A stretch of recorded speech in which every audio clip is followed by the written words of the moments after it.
100 Yard Sports. My name is David Woldingen, and today we're going to be talking about Mizzou football, specifically the offense. However, before we do that, please remember to hit subscribe to our YouTube channel. Check out our Facebook, Instagram, and Twitter pages. Now, Mizzou we're here in the off season, and we're doing a special on a lot of the position groups for Mizzou, both offense and defensively. We already touched upon the our quarterback and offensive line situation. Now let's talk about our skills positions on the offense. I'm going to start off with our tight ends. I'm going to go over this kind of quickly, only because honestly, I have no idea if this offense is even going to utilize the tight ends as passers. I think it would benefit them if they did. And who knows, with our new offensive coordinator, he might integrate some of our tight ends a little better than in the last couple of years. But I'm not putting up much hope for that just because of how depleted our tight end position is talent-wise, depth-wise, and any other wise. Let's get cracking. The two main tight ends that you're going to see a lot of are probably going to be Tyler Stevens and Ryan Horskamp. Horskamp had 2 catches for 32 yards last year. Stevens had 5 catches for 54, just to give you an idea of what's going on here. They both had significant playing time last year. And were mainly used as blockers on the line, partly because Brady Cook was running for his life, quite honestly, half the games. Both of these guys, I think, will get significant playing time this upcoming year. I'm sure they've had another year to put on muscle and weight to help them on the offensive line. At the same time, hopefully they put in some work running routes and catching passes, things like that. Another notable who might make his way into this depth chart is Max Wisner. He was a redshirt freshman last year with a year to develop his body. He could make his way as a backup, getting on the field sometimes. And then another notable coming in is Brett Norfleet from Francis Howell. He's 6'7", 220 pounds. Kind of really on the lighter side of an offensive lineman. However, could be a huge passing threat if he manages to earn some playing time. So again, this all comes down to what they want to do on the offense.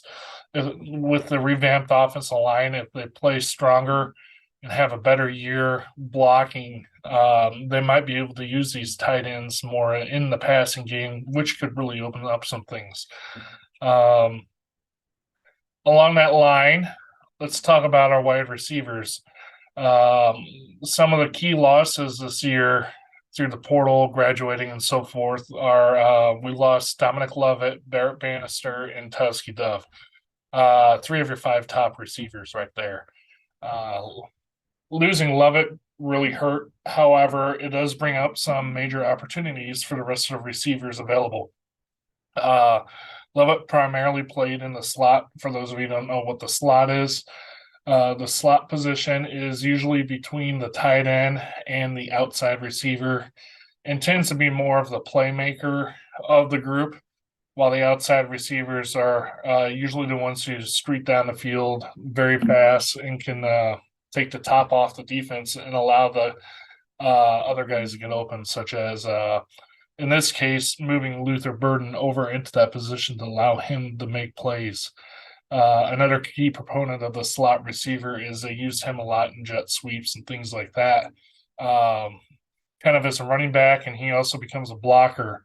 With Burden's size, if he sells out and actually does his job as a blocker, it could be a huge asset for some of those bubble screen plays and things like that. One of the reasons they're going to move Burden over is because, let's face it, he's going to be your top receiver, the playmaker, probably, in all honesty, one of the best players on the field. So you want him in a position where you can get him the ball as much as he can. I tried to get him at a lot, especially towards the end of the year. Last year, he had 45 passes and 6 touchdowns. I expect that number to go way up. And then on the other side of things, coming in to replace Dominic Lovett and Tusky Dove. You have Theo Weiss, who's a former 5-star talent, coming in, as well as Dennis Jackson, excuse me, and he's from Ole Miss. So Theo Weiss Jr. came from Oklahoma, was targeted 34 times last year. And then Dennis Jackson has some experience. Both of these guys averaged 19 yards per catch last season. I expect both of them to play on the outside, use their experience, their hands, their abilities, and hopefully speed as well to take off the top.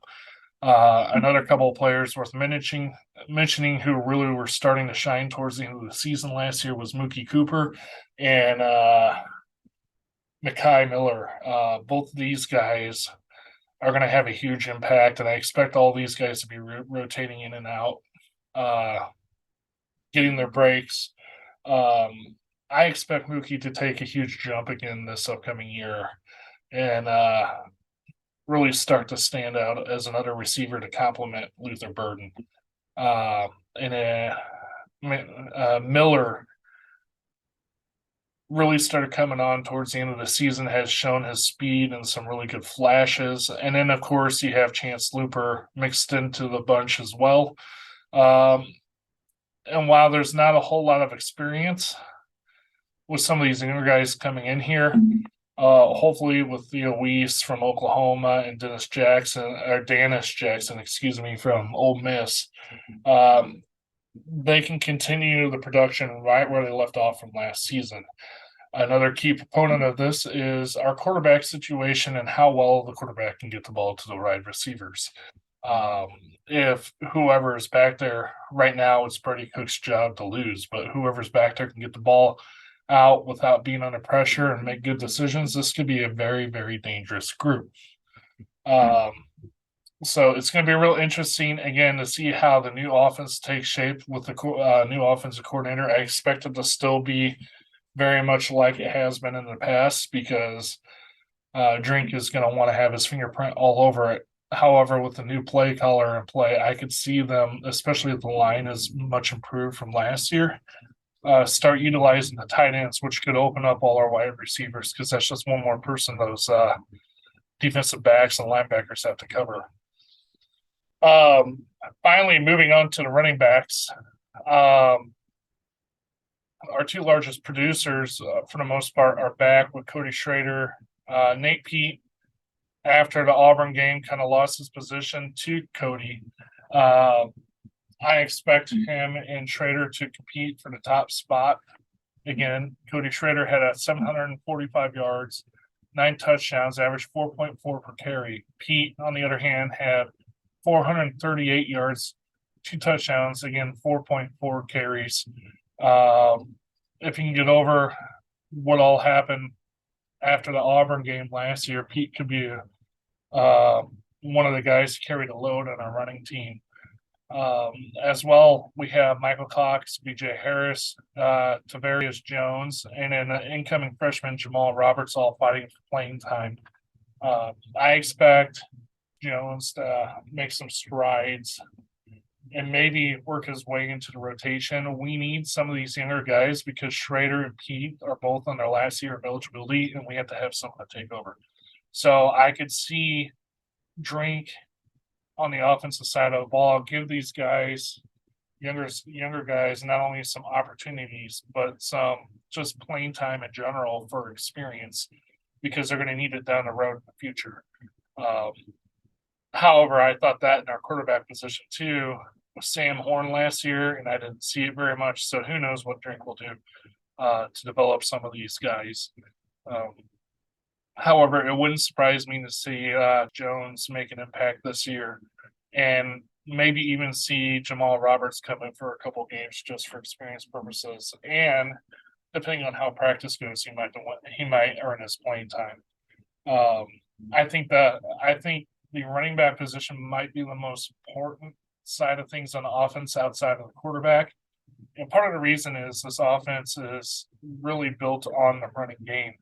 And if the running game gets stopped, they've shown in the past they struggle with the passing game at times. But if the running game is going, they're very good with the short passing game. And then if you throw in a deep threat, now you have three phases of the game that other teams are really going to struggle with. Combined with the offensive line, if the offensive line is able to make some holes for these guys instead of these guys just trying to produce on their own, this offense could be very dangerous this year. In my opinion, one of the goals of the offense this year is game management, staying on the field as long as possible to keep the defensive side rested and ready to go. Because, quite honestly, the strength of this team is going to be the defense, kind of like it was last year. If the offense just produces average numbers, not below average, kind of like last year, but average, I expect this team to have a lot of success just because by giving the defense time to rest, regroup, and get ready for their next part, I think they're going to dominate on that side of the ball. So if you get just enough points to win on the offensive side, you can really make a statement this year in your games. Just a few tidbits from some research. The offensive side of the ball is returning around 77% of his production, which is 25th in the country. Yes, we lost a few guys, but our line is pretty much all back, and they're reshuffling as they added a couple of pieces. The biggest changes, honestly, were in the receiving core with Dominic Lovett and then Barrett Bannister and Tuscany all leaving. But with the incoming guys, I think the wide receiver group is the same, if not even a little bit better than it was last year. So it's going to be really fun. And it's just going to be interesting to see now with an offensive coordinator because once Drink kind of handed the play calling away, I'm sure he still had his words in there, and his decisions were made in there, and he gave his okay on some of those play calls. The offense seemed to improve, and the team seemed to start playing a little better offensively towards the end of the season.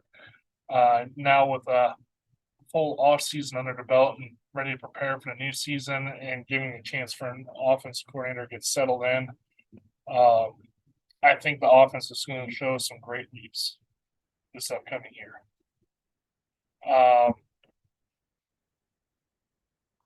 So that's all I have for covering the offensive, wide receivers, running backs, and tight ends.